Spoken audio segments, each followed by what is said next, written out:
गिबि गिबियावनो बयनिसिमबो जोंनि मीडिया नायगिरि नोंथांमोननिसिम आंनि अननाय आरो सिबिनायखौ बावहरग्रोनाय जाबाय। दा दिनै नैबे प्रेस मिटनि गेजेरजों जोंनि बर' माहारि फरायसा आफाद, जोंनि सेन्ट्रेल कमिटिनि आरो जोंनि डिस्ट्रिक्ट कमिटिनि दैदेनगिरि बिथांमोनहा दिनै जमा जानानै नैबे प्रेस मिटखौ माखासे दहायसो जानानै थांनाय बे बनसुनि सायाव एलिगेशन लाबोनाय आफादगिरि नेहाथारि आरो डिस्ट्रिक्टनि एगेन्स्टआवहाय जे दाख्लैसो गोदानै जोंनि सानै बारग' एडभाइजार्स बनसुनि एडभाइजार जायखौ जों रिलिज खालामदोंमोन, बिथांमोननि ग्रुपिज्म खालामनाय इलिगेलि भाबै बिथांमोना जोंखौ एक्सपेल जाय लेटार हरनाय बिनि सायाव जों क्लेरिफिकेशन लाबोनायनि नैबे प्रेस मिटखौ लानाय जादों।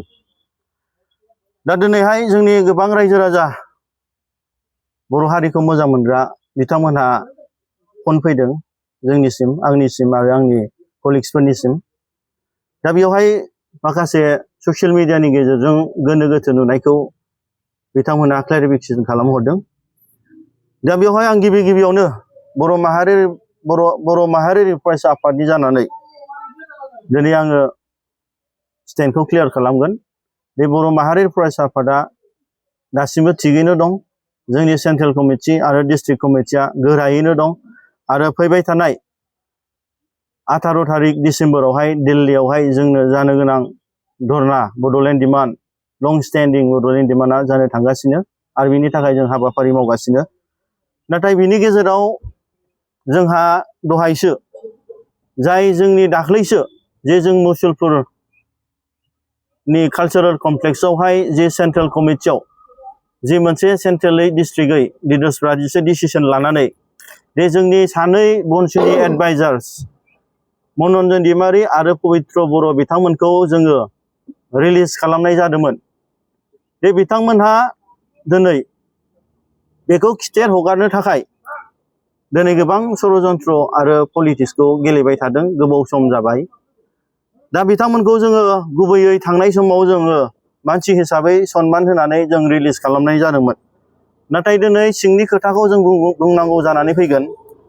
जिहेथु जोंनि एडभाइजार्स बिथांमोन, जोंनि मनरन्जन दैमारि बिथाङा, जिहेतु बिथाङा सेन्ट्रेल बनसुनि एडभाइजार, दा बेयावहाय जों बिथांनि गोबां केलेंकारिखौ जों नुबाय मोन्दोंमोन।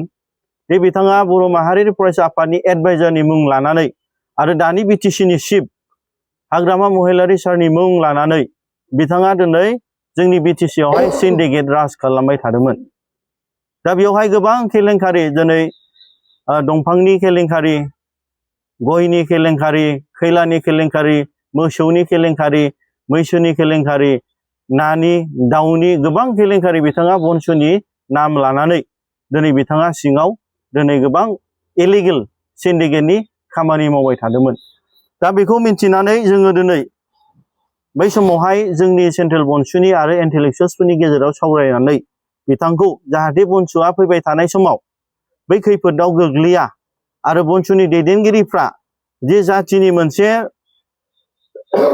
थांखि लानानै जोनोम मोनदोंमोन, जाय बर' हारिनि थामोनथा रैखाथिखौ बासायनो थाखाय, दा बिनिफ्राय दाइभार्ट जाया होननानै माखासे इलिगेल एन्टि ससियेल एलिमेन्ट्सआव दिनै इनभल्भ जाया होननानै दिनै बिथांमोनखौ जोङो एडभाइजार्सफोरखौ रिलिज खालामनाय जादोंमोन।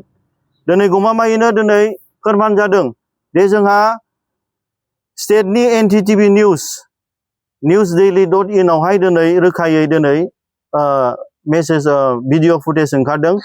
बे जोंहा जोंनि एडभाइजार बिथाङा बे बिटिसिनि दाउदैनि सिन्डिकेटआव बिथाङा दिनै हाग्रामा महिलारिनि सारनि मुं लानानै, बनसुनि मुं लानानै बिथाङा दिनै एनडिटिभि निउस बेयावहाय दिनै बिथांनि मुङा दिनै रोखायै दिनै ओंखारदों। दिनै बे फुटेजखौ बयबो नोंथांमोना नायनो हागोन। दिनै क्लियार जाबाय दे जलंगानि मावजिया दिनै बारनबाय। दा बेफोरबादि षड़यन्त्र केलेंकारिखौ जोङो दिनै होबथानो थाखाय बै एडभाइजार बिथांखौ मनरन्जन दैमारिखौ आरो बिनि एडभाइजार्स बिथांमोनखौ दिनै जोङो दिनै बनसुनिफ्राय जों रिलिज खालामनाय जादोंमोन। दिनै गमामायैनो दिनै सोराङाव फैबाय दिनै स्टेटनि निउस एनडीटीवी निउस दिनै बिथांमोननि रोखा मुं दिनै हाग्रामा महिलारि सारनि नाम लानानै बनसुनि मुं लानानै बिथांमोना सिन्डिकेटआव दिनै इलिगेलि माखासे खामानि एक्टिभिटिसखौ मावबाय थादों। बिनि थाखायनो बिथांमोनखौ जोङो थांनाय समाव जों एडभान्स बे बनसुआ जोङो आयेननि बेलायावहाय गाज्रि नोजोरजों नाङा आरो रायजोनि खामानि मावनायनिफ्राय जों दायभार्ट जाया होननानै बिथांमोनखौ रिलिज खालामनाय जादोंमोन। आरो बेनि गेजेराव मोनसे सोंथि सोंनो आङो नोंथांनियाव जिथु नोंथाङा आथिखाल मिरुनि बनसुनि आफादगिरि नाथाय जों खौरां बिजोंनि गेजेरजों नुनो मोनबाय बनसुनि आफादगिरि बिबाननिफ्राय बनजित मन्दिरजों लोगोसे साबा एक्सपेल खालामबाय नोंथाङा गोदानै दाफिनबायनानै खौरांनि गेजेरजों नुनो मोनदों। बेनि सायाव मा खेंफोरथि होगोन नोंथाङा? जाय समावहाय बर' माहारियारि फरायसा आफादा जो दिल्लीनि प्रग्राम दिनै आलादा रायजोनि थाखाय खामानि मावबाय थादोंमोन। बे समावहाय जोंहा दिनै एडभाइजार्स बिथांमोन सानैया जाय बिथांमोना खुनु आफादनि डिरेक्सन होनो हाया, जास्ट एडभाइसल' होनो हायो। बिथांमोना गावसोरनि माखासे इलिगेल एक्टिभिटिसनि सायाव जों आसि थुनानै बुंनाय एबा बिथांमोननि सायाव जोङो दिनै एक्सन लानायनि जि समायसा जि सावरायमेल जि सावरायनाय बेखौ नोजोर बोनानै बिथांमोना एडभान्स बे मोनसे ग्रुपिजम बानायदों। बे ग्रुपिजमनि गेजेरजों बिथांमोना जोंनि बनसुनिफ्राय रिलिज जानायनि उनाव बिथांमोना दिनै मोनसे आफादनि नाम लानानै सिन्डिकेटखौ राज खालामबाय थानो थाखाय गावसोरनि सेल्फ इन्ट्रेस्टनि थाखाय गावसोरनि पार्सनेल बेनिफिटनि थाखाय बै माखासे जाय बिथांमोना इनएक्टिभ जाय बिथांमोना दासिमबो समायखिरा लाया बनसुनि मेम्बार्स नङा, जाय बिथांमोना सानैसो बनसुनि मेम्बार्स गावसोरजों थाखा फैसानि जि माने केलेंकारियाव इनभल्भ गोनां जाय बिथांमोना दिनै सिन्डिकेटआव बिथांमोनजों सिंजों इनभल्भ जानानै जि मोनसे टीम बानायदों बिथांमोना दिनै मोनसे टीम जादों। बे जाहैबाय सेन्ट्रेल बनसुनि एगेन्स्टआव। बिथांमोना खुनु सेन्ट्रेल बनसुनि डिरेक्सन बादे सेन्ट्रेल बनसुनि मावाखै आरो इलिगेल भाबै बिथांमोना मिटिं खालायखुमानानै मोनसे जोंनि एगेन्स्टआव जों सानै एडभाइजारा बिथांमोनखौ मोबाइलाइज खालामनानै मोनसे आफाद दादों आरो बे इलिगेल आफादानो दिनै गावसोरनि सेल्फ इन्ट्रेस्टनि थाखाय जाय जोङो बर' माहारि फरायसा आफादा जोंनि प्रेसिडेन्ट सेक्रेटारि आरो जोंनि माखासे मेम्बार्सफोरखौ जिहेथु माने बिथांमोना इलिगेल भाबै दिनै गावसोरनि बेनिफिट्स आरो सिन्डिकेट राजखौ लाखिबाय थानो थाखाय बै ग्रुपआ दिनै जोंनि सायावहाय माने पाब्लिकलि दिनै एक्सपेलनि लेटार हरनानै बनसुनि इमेजखौ बिथांमोना दिनै डेम खालामनाय जोंनि सायाव रिभेन्स लानाय अनलि मात्र जोंनि बनसुआ बै सानै एडभाइजारखौ रिलिज होनायनि थाखाय नैबे राजनितिक पलिटिक्सआ दिनै जागासिनो दङ। बेनि सायाव माबाफोर राहा लागोन नामा? जोंनि बर' माहारि फरायसा आफादा दिनै बर' हारिनि थामोनथा रैखाथिनि जि दिनै खामानि मावनो थाखाय आरो बर' हारिनि देरसिन जेसेबां आद्रा थानाय सिबां आलादा रायजोखौ दिनै सोरजिनो थाखाय जि थांखि लानानै जों जोनोम जादों, जाय समावहाय जोङो दिनै खैफोद समबाबो जों गाबथाबोदों, दा बिसिम जे जोंनि थांखिया सफैजासिम जोङो दिनै आवगायलांबाय थागोन।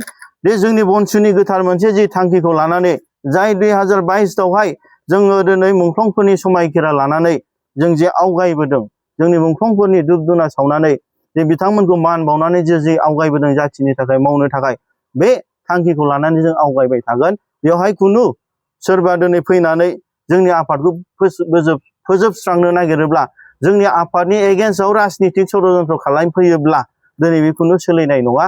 आरो जाय बिथांमोनहा बे जोंनि बनसुनि एगेन्स्टआवहाय जे सानै जाय सिन्डिकेट राज खालामनो थाखाय सेल्फ बेनिफिटनि थाखाय ग्रुप दादों आरो जाय बिथांमोनजों इनभल्भ दङ आरो जाय बिथांमोनखौ जोंनि सेन्ट्रेल बनसुआ थांनाय मुसलपुरनि जि सेन्ट्रेल एक्जिकिउटिभ मिटिंआवहाय जोङो डिजल्भ खालामबायमोन आरो बिथांमोनखौ जों मोनसे सुजुग आरो सुबिदा होदोंमोन बनसुनि जानानै मावफिननो थाखाय, नाथाय बिथांमोना टटेलि बिनि उल्था मावदों आरो भायलेसन खालामदों। बिनि थाखायनो बिथांमोनखौ जोङो एक्सपेल खालामनाय जाबाय। जों सारा रायजो राजानि गेजेरावनो जोङो जोंनि आफादखौ फोथांनो थाखाय आरो बर' हारिनि देरसिन सिमां आलादा रायजोखौ जाफुंसार होनो थाखाय बै जोंनि चिरां डिस्ट्रिक्टनि आफादगिरि ब्रिटेन इस्लारि आरो जोंनि सेन्ट्रेलनि ससियेल सार्भिस सेक्रेटारि सानसुमा बसुमतारी आरो उदालगुरि जिल्लानि जे पाब्लिक रिलेसन सेक्रेटारि जन बसुमतारी आरो उदालगुरि डिस्ट्रिक्टनि जे सेक्रेटारि दिजेन्द्र बसुमतारी, दा बिथांमोनखौ जोङो दिनै बे हाउसनि गेजेरजों जों एक्सपेल खालामनाय जाबाय। आरो बिथांमोननि नोजोराव आरो बिथांमोननि जि एक्टिभिटिस बिथांमोननि जि एक्टिभिटिस आरो एडभाइजार्सफोरनि जि एक्टिभिटिस बे एक्टिभिटिसआ मालाबाबो जोंनि बनसुनि जानाय नंलिया आरो बिथांमोनखौ प्राइमारि मेम्बारशिपनिफ्राय आरो बिबाननिफ्राय दिनै जों बे प्रेस मिटनि गेजेरजों जों डिक्लेयार खालामबाय बिथांमोना दिनैनिफ्राय बनसुनि मानसि नंला आरो सोरबाफोर मालाबाफोर बे बनसुनि नामाव आरो बेफोरबायदि इललिगेल बनसुनि नाम लानानै अबावबा माखासे सिन्डिकेटफ्राव माखासे जायगाफ्राव थाखा फैसानि प्रब्लेम खालायोब्ला नोंथांमोना पाब्लिकलि बिथांमोनखौ पानिशमेन्ट होनो हागोन बेयाव खुनु आफादा इनभल्भमेन्ट गैया आरो बिथांमोननिखौ जों स्ट्रं भाबै दिनै जों असिनि गेजेराव जों नटिफिकेसन हैगोन जे बिथांमोना एक्सपेल जाबाय आरो सिन्डिकेटआव माबाफोर बनसुनि नाम फैबावोब्ला बियो जोंनि नङा आरो जाय बिथांमोना नाम लानानै नैबे भिडिअनि फुटेजनि गेजेरजों निउसाव ओंखारबाय जे एडभाइजार सानै आरो जाय बिथांमोना बिथांमोननि षड़यन्त्रजों बे बनसुखौ फोजोबस्रांनो नागिरदोंमोन बे एक्सपेल जानाय बिथांमोना इनभल्भ दं होननानै एबा बिथांमोननि माखासे षड़यन्त्र बेयाव बनसुनि नङा जाय एक्सपेल खालायग्रा जाग्रा बिथांमोननि जि क्लियारिटि जि मोनसे जोंनि आफादखौ जि जों मोनसे माने लेभेलाव मोनसे जोङो सैथोआव लाबोनो थाखाय जों बे रिपर्टखौ जों लिगेल भाबै जों असिनो क'क्राझाराव जों दिनै दैथायहरनाय जागोन।